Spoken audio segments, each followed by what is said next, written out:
What is up guys, Rickackis here, and today we're going over the Waterstar Adept version, the Trials of Osiris Year 2 hand cannon.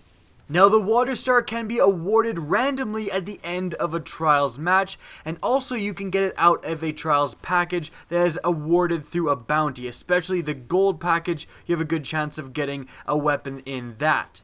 However, the Adept version is only acquirable by going 9-0 in Trials of Osiris and unlocking the Lighthouse location on Mercury. You can then head there and open a unique chest which awards Adept weapons. The normal Trials of Osiris weapons spawn from 300 to 310 attack, and the Adept version spawn from 310 to 320. Now there's something else the Adept versions come with as well, so let's take a look at the perks of the Waterstar, and right away you can see that the Adept version of the Waterstar has the Last Resort perk unlocked passively. This is an awesome feature, and every Adept version of a Trials of Osiris weapon will have the Last Resort perk, again just passively unlocked as a unique extra perk. Last Resort gives you increased weapon handling and reload when you're the last member of your fire team. Although it's considered not the greatest perk overall, it's quite effective in Trials of Osiris. There's going to be a lot of times when you are the last member of your small 3-man fire team. In addition, this perk is just essentially an extra bonus perk. It doesn't take away from any other perks, so it's purely a benefit. Now the Waterstar also comes with the Sure Shot sight, which is going to let you hit your targets easier with its superb target acquisition.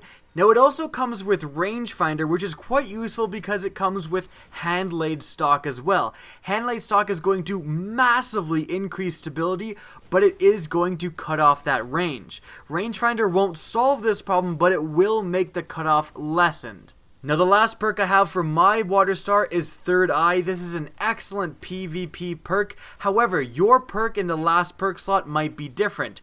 Just like the raid weapons, the Trials of Osiris weapons this time around will have a completely randomized last perk slot. Now, is the Waterstar any good? Well, let's start off with its performance in PvE. In PvE, it's a perfectly acceptable 8 rounds in a magazine hand cannon. This hand cannon does fit in to the faster firing, lower impact hand cannons. When I was utilizing the Waterstar in PvE, I found it incredibly easy to use, and that's when I was using Hand-Laid Stock, so I had basically maxed out stability. It was very, very easy to get multiple follow-up shots on an enemy. It was just fantastically user-friendly. Now this ease of use, especially with the ability to get multiple shots in a row on target because of its great stability, makes up for its shortcoming that it doesn't do that much damage. With other hand cannons, you're more likely to one-shot enemies in PvE to the head, but with the Waterstar, although it might not be able to one-shot some enemies where other more powerful hand cannons can, again, since it's so easy to get multiple follow-up shots, that isn't really that big of an issue.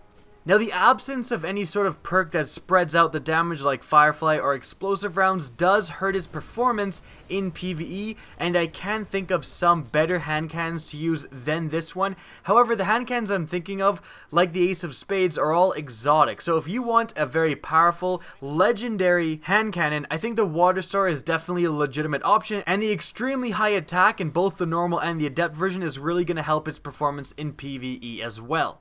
Now what about the Waterstar's performance in PvP? Well, here I think it's a little different. Now I don't really like using hand cannons in PvP, however I really didn't mind my time with the Waterstar, so that definitely says something. However, there is a definite negative while using it in PvP, and you're seeing that negative right now. When you utilize this weapon with max stability, you can see that when you're shooting it, almost all of the recoil is purely view kick. The weapon is recoiling up and down, but your actual aim is on target. Now if you were to switch around the perks and take away its max stability, you can see that this is absolutely not the case. This weapon kicks a lot more ferociously. However, with that being said, the problem with using max stability is, as you can see, the spread isn't really great. Your bullets sometimes simply don't go where you're aiming. And I think this problem is very evident by this clip here. I'm shooting this guy and I'm just not hitting him. The reason this hand cannon, and in fact almost all hand cannons, behave like this is because Bungie decided to rein in hand cannons' long-range potential. In the past meta, two hand cannons specifically, the Thorn and the Last Word, were absolutely terrorizing the Crucible. However, almost all players agreed that legendary hand cannons were actually decently competitive and fair. So naturally, the response from Bungie was to have a blanket nerf for all hand cannons. Makes sense, right? Oh wait, no, that doesn't make any sense. Hand cannons as a whole were nerfed pretty severely, and that's why you really don't see many hand cannons in very competitive PvP events. I haven't seen a single hand cannon in my 2 9-0 runs on Trials. That is ridiculous. Now, with that being said, I can't say that the Water Star is a bad weapon, because it's not. This is actually a very good weapon in PvP. If you're a player who likes using hand cannons, does well with hand cannons, this is probably one of the best, if not the best, legendary hand cannon you can use in PvP.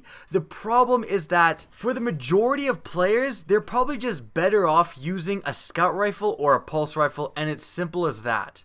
With that being said, don't you dare delete your Water Stars, because if Bungie comes to their senses and buffs hand cannons, this thing is going to be insane.